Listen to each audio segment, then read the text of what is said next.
Buongiorno a tutti. Ultimamente mi sono interessato agli arrangiamenti di chitarra di due capolavori eseguiti da Paul McCartney con la chitarra acustica, che sono Yesterday e Blackbird, e ne ho realizzato due rispettivi tutorial che trovate nel canale. Però, mentre raccoglievo informazioni e visionavo i filmati dell'epoca, ho notato degli aspetti quantomeno bizzarri. Di Blackbird ho pensato di realizzare un tutorial, visto che i materiali in rete erano un tantino confusi circa lo stile chitarristico dell'ex Beatle. Infatti è stato proprio Paul a far notare che quasi tutti i chitarristi suonano Blackbird sbagliata. E aveva ragione, anche molte lezioni in rete propongono un approccio diverso, il fingerpicking. Invece McCartney utilizza uno stile tutto suo, uno stile ibrido che fonde lo strumming con il fingerpicking. Vi mostro il fingerpicking, comune tra i chitarristi, uno stile in cui si usano i polpastrelli per pizzicare le corde.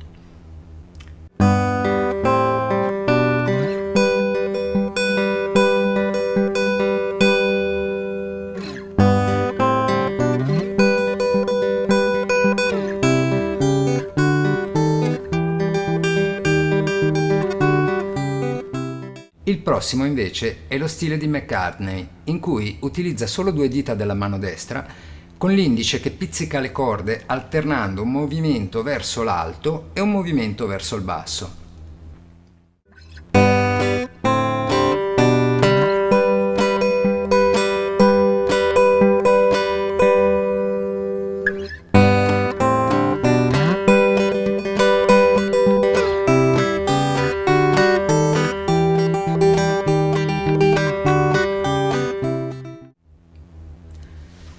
A mio avviso questo di McCartney è uno stile poco ortodosso, però nello specifico di Blackbird funziona e ha anche una buona resa sonora.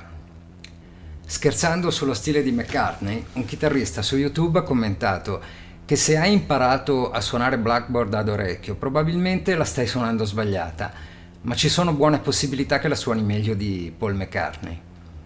Comunque, fin qui tutto bene. Tutto bene fino a che non mi sono imbattuto nell'arrangiamento di Yesterday. E mi sono sorpreso nel constatare che se Paul dagli anni 70 in poi la suona con uno stile analogo a quello con cui esegue Blackbird, fino al 66 la suonava in maniera nettamente diversa.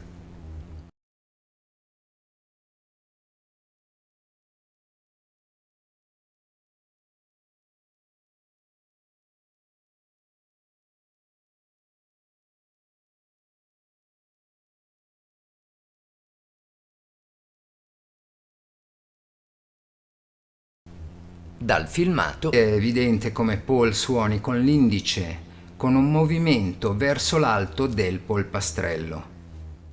Yesterday, all my troubles seem so far to go. I don't know, she wouldn't say a place to hide away. Oh, I believe in.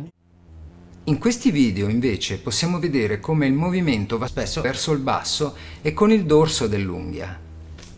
Ora, la mia domanda è questa: come mai un artista dall'indiscusso talento come quello di McCartney ha abbandonato un tocco professionale delicato per andare su uno, con tutto il rispetto e mi si passi il termine, un tantino da zappatore?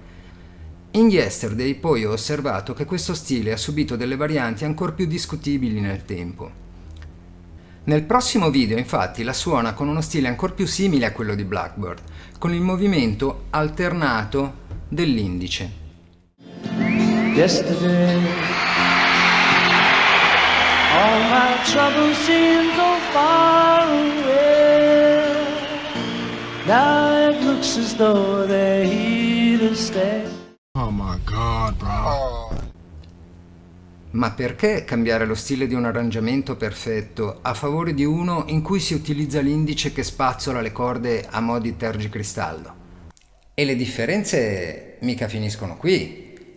Lo stile è diverso, ma anche l'arrangiamento è diverso. Ricordo che Yesterday è suonata nella posizione di Sol, ma con la chitarra abbassata di un tono. Basandoci su questa tonalità, nel passaggio del ritornello I don't know she wouldn't say, nel filmato del 1965 vediamo che Paul suona un La minore e un Re settima, però lui arriva al La minore in questa posizione.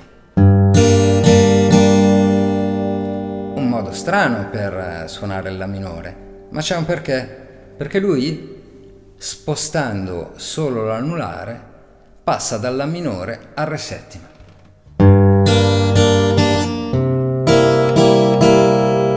Genio.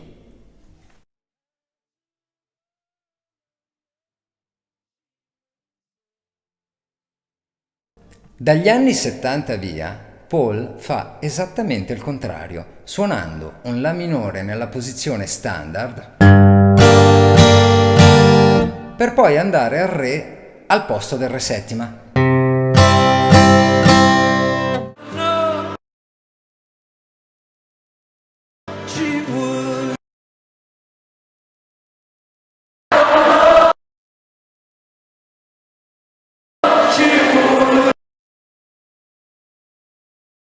Tra le altre, ho notato queste piccole differenze, secondo me significative, perché non sono casuali e sono rimaste tali nel tempo, ma una differenza macroscopica la vediamo nell'accordo di Fa diesis minore,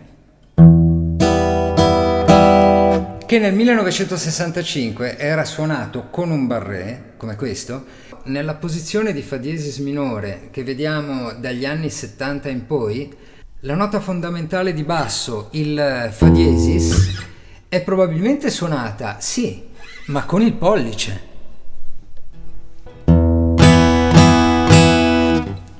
Da quello che vediamo, il pollice va proprio a premere sul secondo tasto della sesta corda, sul Fa diesis.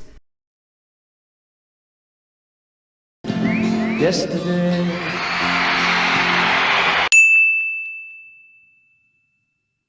yesterday,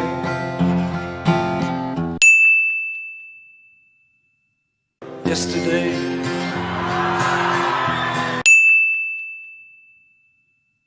yesterday.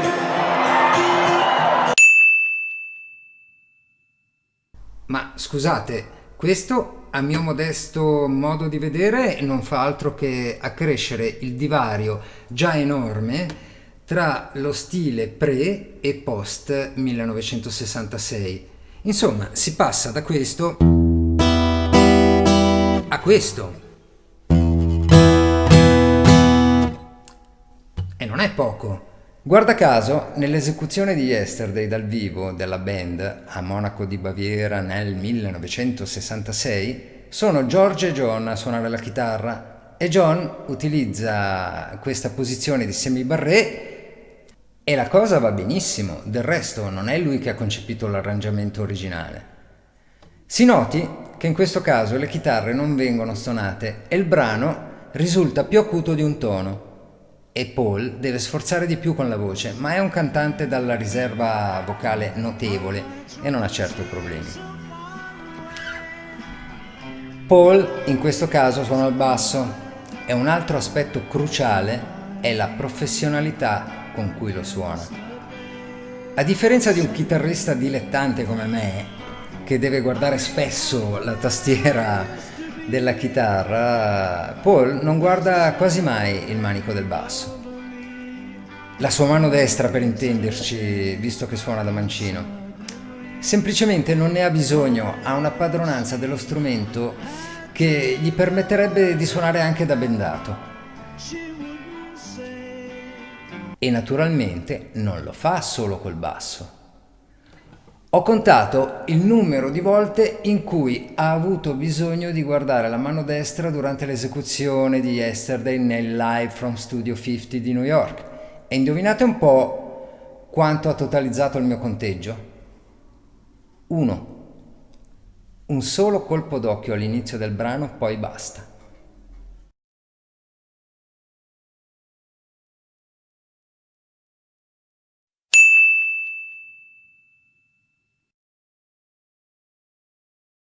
Il video è sulla rete, potete verificare facilmente il resto del filmato voi stessi. Guardate qui invece. Yesterday, all my troubles seem so far away. Now it looks as though they're here to stay. Oh, I believe in yesterday. Suddenly, I'm not half the man I used to be. There's a shadow hanging over me. Yesterday, all my troubles seem so far away. Now it looks as though they're here to stay. Oh, I believe in yesterday. Suddenly. Cosa ne dite? Basta così?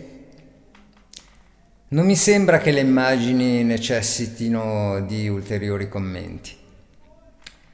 Ancora una volta non voglio tirare conclusioni sul perché di due stili musicali che non sembrano proprio appartenere alla stessa persona. Due livelli artistici così diversi da far percepire un abisso tra loro. La cosa che a me colpisce maggiormente è che questo cambio di stile non è frutto di un'evoluzione progressiva, sempre che di evoluzione si possa parlare, ma piuttosto di un inspiegabile e repentino cambio di approccio avvenuto come uno switch dopo il 1966. Infatti, ad esempio, Blackbird del 1968 è perfettamente coerente con il secondo stile, ma non con il primo. Poi, chi vuole vedere un'evoluzione nel passare da questo a questo, oppure da questo a questo, è liberissimo di farlo. Spero solo non si stupisca se poi qualcun altro la vede in maniera diversa. E non vorrei tirare fuori la questione del Paul is dead, però scusate ancora, a me più di un dubbio rimane. Ho voluto esporre e mettere a fuoco questi aspetti, poi ognuno è libero di farsi la propria idea e di tirare le proprie conclusioni. E comunque, al di là di tutto questo, se consideriamo come Yesterday è stata composta, registrata e presentata al pubblico negli anni 60, mi spiace tanto, ma chi la suona sbagliata sei ancora tu, Paul. Paul, you're playing Yesterday wrong.